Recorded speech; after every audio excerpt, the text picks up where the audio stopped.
What if I told you I'm 91 years old, and I haven't been sick in over 30 years? Not even a cold, not a sniffle. I still drive, I do my own shopping, my memory crystal clear. And no, I'm not some billionaire with private doctors or a miracle supplement stash. I come from a family where most people didn't make it to old age. My siblings take more pills than I can count. So, how is this even possible? Let me tell you something most people get dead wrong about aging. They think it's a game of luck, genetics, expensive insurance, or access to secret health hacks. But that's not the truth. The truth is this: your body listens. It listens to what you do every single day. And for 91 years, I've been doing a few simple things. Nothing flashy, nothing expensive, but they changed everything. In this video, I'm going to share the 5 daily habits that kept me healthy, lucid, active, and full of life well into my 90s. One of them, habit number 5, is an ancient ritual used by monks, now backed by neuroscience. That one alone could change your life. So stick with me. This isn't just about aging well, it's about living fully, no matter how old you are. The first habit. The first habit that changed everything for me was something simple. Every morning, as soon as I wake up, I expose myself to natural light. No, it's not about tanning or looking good. It's a ritual, a way to connect with the day. Before I even think about coffee, I open the door, walk into the light, take a deep breath, and let the sun hit my face, my eyes, my skin. Just 10 minutes. That's all it takes, but it makes a world of difference. What most people don't realize is that morning sunlight resets your internal clock, your circadian rhythm. It regulates sleep, appetite, energy, focus, mood, even your immune system. I notice the difference clearly. When I get my morning light, my body functions better all day. When I skip it, my mind feels foggy. I first discovered this by accident while traveling. I stayed in a bright place where the sun poured in each morning. I woke up with light on my face and went out for a walk before breakfast. That day felt different, light, productive. I thought, there's something to this. I started doing it daily. My sleep improved. My mood stabilized. I felt more present, more ready to live. Science backs this up. Morning sunlight reduces cortisol, increases serotonin, and primes your body to produce melatonin later, setting the stage for deep, restful sleep. The beginning of your day shapes the end of it. And the best part? It's completely free. Even on cloudy days, even in winter, you just have to step outside, breathe, and let the light in. Sometimes I do it in a heavy coat, with the wind blowing, holding a cup of tea. The setting doesn't matter. What matters is the signal you send to your body. Will it cure sleep issues? Help with sadness? I always say, it doesn't replace anything, but it improves everything. It's the anchor. When you start your day this way, the rest flows more naturally. Your body gets in sync. Thank you for it. So if you wake up dragging, glued to your phone, already grumpy, try this. Just go to the light, even if it's just your balcony or your front porch. Let that be your moment. Your body will remember it, and by the end of the day, so will you. The second habit. The second habit is just as simple but equally powerful. I start my day with a cup of tea. Not coffee, not the news, not even talking. Just tea. Sipped slowly, before anything else. That moment is my true awakening. And it's not just about drinking something warm. It's about what it represents. A signal to my body. Let's begin. Gently. For years, I went straight to strong black coffee in the morning. Bitter and intense. It jolted me awake, but made me jittery, anxious, and upset my stomach. Then one day, I attended a lecture by a monk who spoke about the tea ritual. He said, drinking tea in the morning warms the body from within, prepares the organs, activates digestion, and tells your mind this day is a gift. That stuck with me. I began drinking tea every day. I've tried many blends. My favorite now is ginger and mint with a touch of lemon. Sometimes turmeric, sometimes chamomile and clove. But the ingredients don't matter. It's the ritual that counts. I sit down, hold the cup with both hands, inhale the steam, close my eyes for a few seconds, and take my first sip in peace. That quiet act shifts my whole internal state. Science confirms it. Tea aids digestion, improves circulation, detoxifies the liver, hydrates the body after a night's rest, and delivers powerful antioxidants, especially herbal teas. The difference was tangible. My digestion became regular, my morning energy rose, and that morning heaviness disappeared. But more than anything, this ritual became my emotional anchor, a sacred pause in a chaotic world. Now, no matter where I am at home, traveling, or even rushed, I never skip my tea.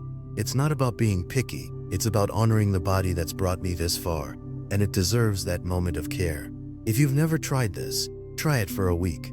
Wake up, boil water, choose a natural herb, and let that moment be yours. Because true health is not built on dramatic changes, but on daily, intentional rituals that bring balance to your body, mind, and spirit.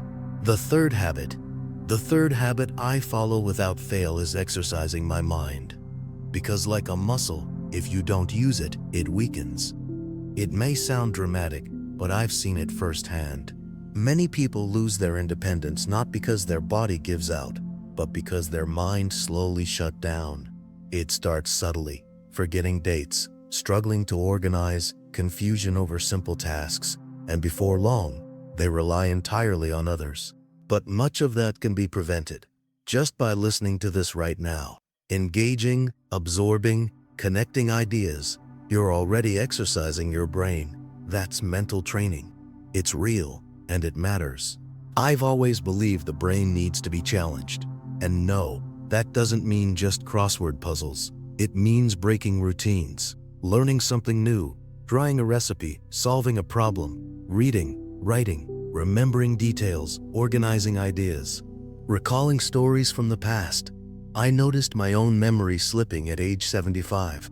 It was scary. Words escaped me. I'd mix up names and dates. That's when I doubled down. I started reading, journaling, testing myself, reviewing memories.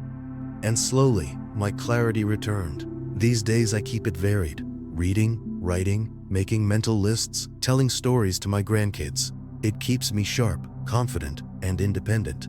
The brain is unlike the body. It can keep growing, even as we age, but only if we nourish it, not just with food, but with challenges. So if you've noticed your mind slowing, start small. Read one paragraph a day, learn one new word, do some math without a calculator. It's not about perfection, it's about effort, and that effort keeps your mind alive.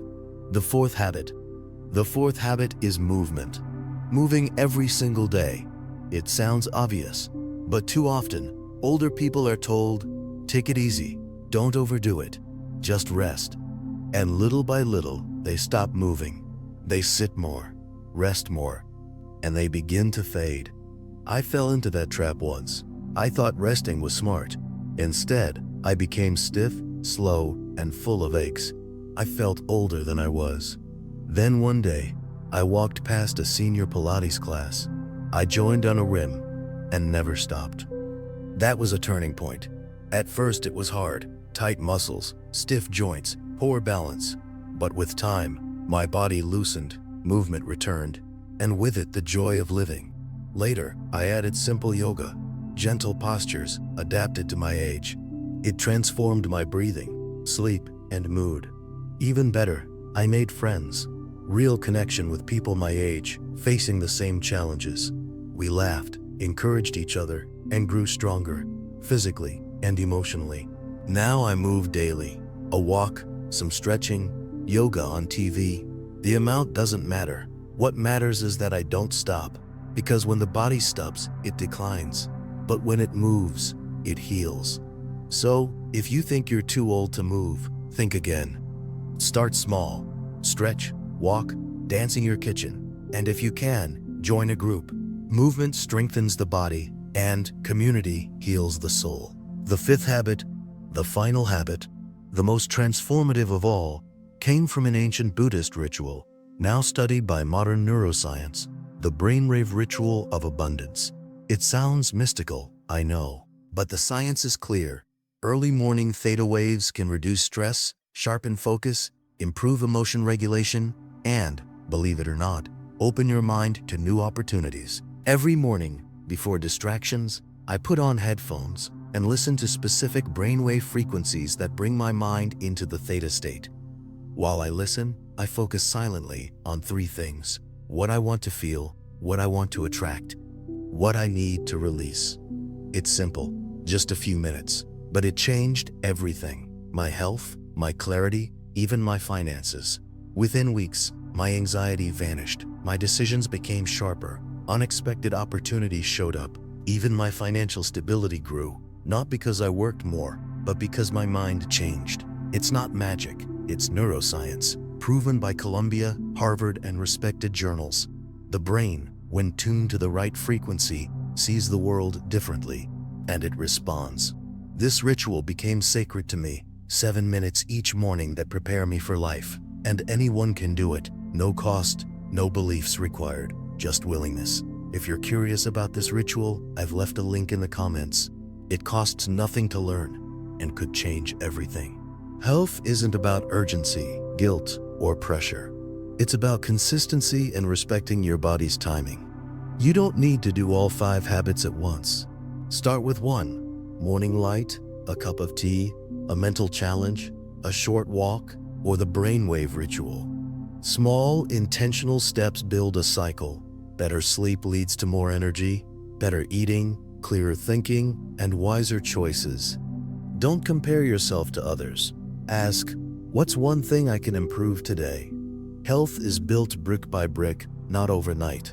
I didn't start all these habits at once. They grew over time, each making room for the next. Pick one, start strong, and consistency will do the rest. So if this message resonated with you, leave a like, subscribe for more truth, not hype, and in the comments, tell me, which habit will you start first? See you in the next video.